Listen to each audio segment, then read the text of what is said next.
Current affair series में आपका स्वागत है। आइए देख लेते हैं आज के प्रमुख करंट अफेयर और प्रमुख सुर्खियां, प्रमुख घटनाएं क्या घटित हुई हैं दोस्त आज। तो आइए देख लेते हैं। 16वें ब्रिक्स शिखर सम्मेलन 2024 का आयोजन किस शहर में किया जा रहा है दोस्त? तो ये कजान जो कि रूस का शहर, वहाँ किया जा रहा है। 2023 में यह साउथ अफ्रीका के जोहान्सबर्ग में हुआ था। ठीक है दोस्त। अगला, ब्रिक्स की स्थापना 2009 में हुई थी। ठीक है दोस्त। ठीक है, मेंबर कितने हैं दोस्त? तो 10 मेंबर हैं किसमें? ब्रिक्स में। ये देखिए, ये ब्रिक्स का सम्मेलन हुआ था। आइए देखते हैं कुछ प्रमुख बातें ब्रिक्स के बारे में।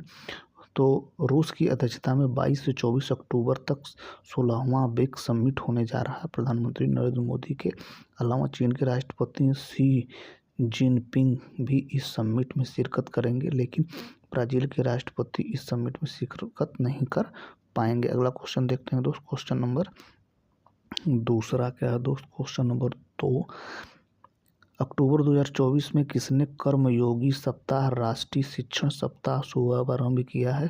तो प्रधानमंत्री नरेंद्र मोदी ने शुरू किया है दोस्त। किसने शुरू किया भैया? प्रधानमंत्री नरेंद्र मोदी शुरू किए हैं।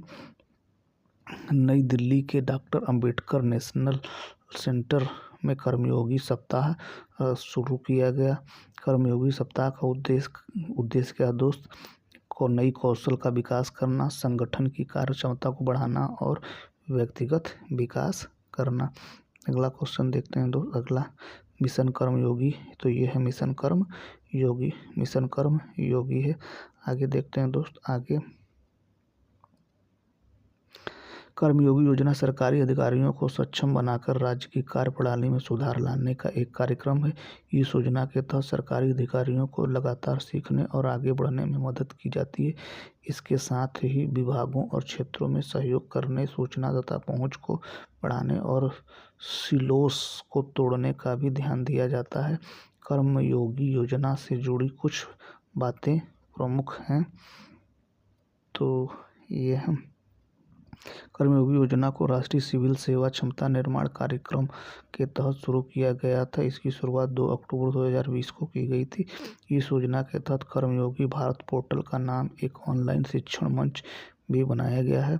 इस मंच पर अधिकारी अपनी योग्यता का पता लगा सकते हैं, उन्हें हासिल कर सकते हैं और उन्हें प्रमाणित करा सकते हैं। इस मंच पर अधिकारी विभिन्न क्षेत्रों में जुड़ सकते हैं और सहयोग कर सकते हैं। मिशन कर्मयोगी के तहत विशेष प्रयोजन वाहन SPV नाम की एक कंपनी भी बनाई गई है। यह कंपनी कर्मयोगी भारत IGOT कर्मयोगी मंच को संचालित करती है। अगला क्वेश्चन देखते हैं दोस्त। क्वेश्चन नंबर 3 क्या है भैया? नई दिल्ली में आयोजित ISF world cup final 2024 Bharat ने कुल कितने पदक जीते? तो 4 पदक जीते हैं दोस्त। इसमें से 2 सिल्वर और 2 कांस्य पदक है, ब्रॉन्ज मेडल है। कुल टोटल 4 मेडल जीते हैं। तो ये देखिए, ये हैं वो भारतीय टीम जो पदक जीते हैं। आइए कुछ प्रमुख बातें जान लेते हैं इसके बारे में। क्या है दोस्त? सीजन के आखिरी ISF विश्व कप के अंतिम दिन 2 पदकों के साथ भारतीय निशानेबाजों ने इस प्रतियोगिता में 2 रजत और इतने ही कांस्य समेत कुल 4 पदक जीते। इससे पहले सोनम मस्कर ने महिलाओं की 10 मीटर एयर राइफल में रजत पदक जीता था, जबकि अखिल योराण ने पुरुषों की 50 मीटर राइफल में 3 पोजीशन शूटिंग स्पर्धा में कांस्य पदक जीता था। ठीक है दोस्त। आइए देखते हैं question number 4 current affair series का चौथा प्रश्न क्या है दोस्त? विराट कोहली टेस्ट में 9000 रन पूरा करने वाले भारत के कौन से खिलाड़ी बने हैं? तो चौथे खिलाड़ी पहले हैं। इससे पहले नंबर पर सचिन है, दूसरे नंबर पर राहुल द्रविड़ और तीसरे नंबर पर सुनील मनोहर गावस्कर हैं। विराट कोहली को विभिन्न अवार्ड मिले हैं, तो आइए देख लेते हैं। 2013 में उन्हें क्या मिला था भैया? अर्जुन अवार्ड मिला था। 2017 में उन्हें पद्मश्री मिला है और 2018 में उन्हें क्या मिला है दोस्त? ये मिला है मेजर ध्यानचंद खेल रत्न अवार्ड दिया गया है। तो ये देखिए, ये है विराट कोहली। ठीक है दोस्त, ये है विराट कोहली, ये है सचिन और ये है राहुल और ये है कपिल। ठीक है दोस्त, आइए देख लेते हैं कुछ प्रमुख बातें। भारतीय बल्लेबाज विराट कोहली ने न्यूजीलैंड के खिलाफ चिन्नास्वामी स्टेडियम में चल रहे पहले मैच में 9,000 टेस्ट रन पूरे कर लिए। उन्होंने भारत की दूसरी पारी के दौरान यह उपलब्धि हासिल की। अगला क्वेश्चन नंबर 5 देखते हैं दोस्तों। क्वेश्चन नंबर 5 क्या है?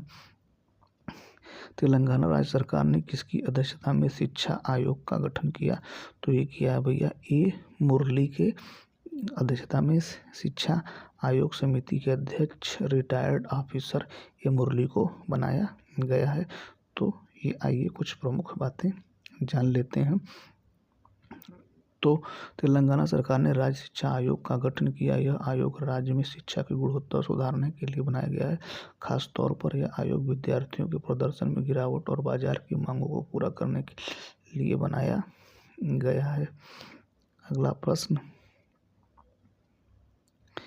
ACC T20 emerging team Asia cup 2024 का आयोजन किस देश में किया जा रहा है? दोस्तों ये ओमान में किया जा रहा है।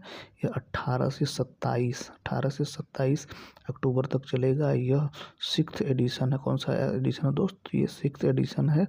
कुल इसमें 8 टीमें हिस्सा ले रही। इंडिया की तरफ से भारत की कप्तानी तिलक वर्मा करेंगे। तो ये देखिए, ये 8 टीमें हैं जो emerging Asia T20 world cup में भाग लेंगी। तो आइए कुछ प्रमुख बातें जान लेते हैं इसके बारे में। तो इंडिया वर्सेस पाक इमर्जिंग कप का ओमान में इमर्जिंग एशिया कप की शुरुआत हो चुकी है, जिसमें भारत ने पाकिस्तान को क्या किया है दोस्त? हरा दिया है। क्वेश्चन नंबर 7 देखते हैं दोस्त। क्वेश्चन नंबर 7 क्या है भैया? क्वेश्चन नंबर 7, कौन सा देश इंटर प्रीमियर यूनियन IPC का 181वां सदस्य बना? दोस्तों ये बना है जमैका।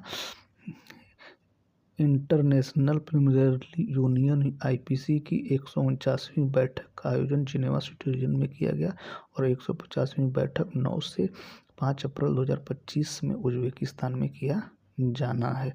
ठीक है दोस्त, तो ये देखिए 1989 में इसकी स्थापना हुई थी। ठीक है दोस्त, तो आइए कुछ प्रमुख बातें जान लेते हैं। जिनेवा में 149वीं IPU सभा की बैठक जमैका संसद को IPC की 181वीं सदस्य संसद के रूप में फिर शामिल किया गया है। जमैका इससे पहले 1983 से 1996 तक IPU का सदस्य रहा है। वर्तमान में IPU 181 राष्ट्रीय संसद सदस्य में 15 क्षेत्रीय संसदीय सांसद निकाल दिए गए हैं। अगला प्रश्न, क्वेश्चन नंबर 8, किस राज्य ने SC कोटे के अंदर सब कोटा लागू करने का फैसला किया है? तो वो है हरियाणा। हरियाणा की राजधानी चंडीगढ़ है दोस्त। यहाँ के मुख्यमंत्री नायब सिंह सैनी है और बंडारू दत्तात्रेय यहाँ है गवर्नर हैं यहाँ के। ठीक है दोस्त, ठीक है। तो आइए कुछ प्रमुख बातें इसके बारे में जान लेते हैं। कर्नाटक राज्य ने कोटे के अंदर कोटा लागू किया है। सुप्रीम कोर्ट ने 1 अगस्त 2024 को आरक्षण में उप वर्गीकरण का फैसला किया था। इस फैसले के बाद राज्य सरकार ने अनुसूचित जाति ST और अनुसूचित जनजाति ST के कमजोर वर्गों के लिए अलग से कोटा तय कर सकती है। ठीक है दोस्त, आइए देखते हैं क्वेश्चन नंबर 9। क्वेश्चन नंबर 9 क्या है दोस्त? क्वेश्चन नंबर 9 क्या है भैया? कहाँ पर पहली बार कोयला गैलरी का उद्घाटन किया गया? दोस्तों ये नई दिल्ली में किया गया है। ये देखिए, ये नई दिल्ली में कोयला गैलरी का उद्घाटन किया गया है। ठीक है दोस्त,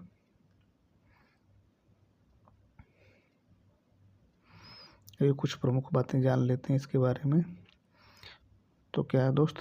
नई दिल्ली 17 अक्टूबर राष्ट्रीय विज्ञान केंद्र में गुरुवार को पहली कोल गैलरी की शुरुआत की गई।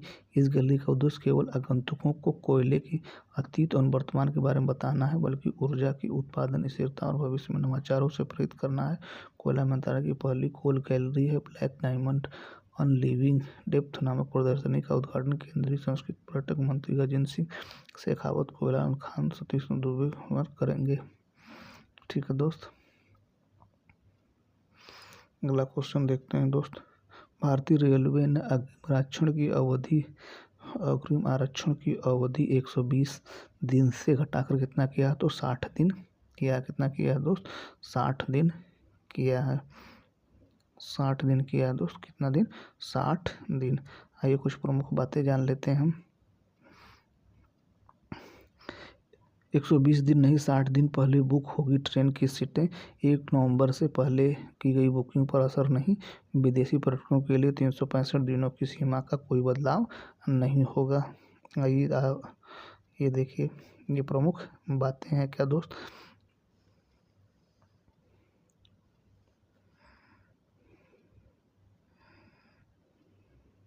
भारतीय रेल ने अग्रिम आरक्षण अवधि की वर्तमान समय सीमा 120 दिनों से घटाकर 60 दिन कर दिया है। नया नियम 1 नवंबर 2024 से प्रभावी होगा। इसमें यात्रा की तिथि को शामिल नहीं किया गया है।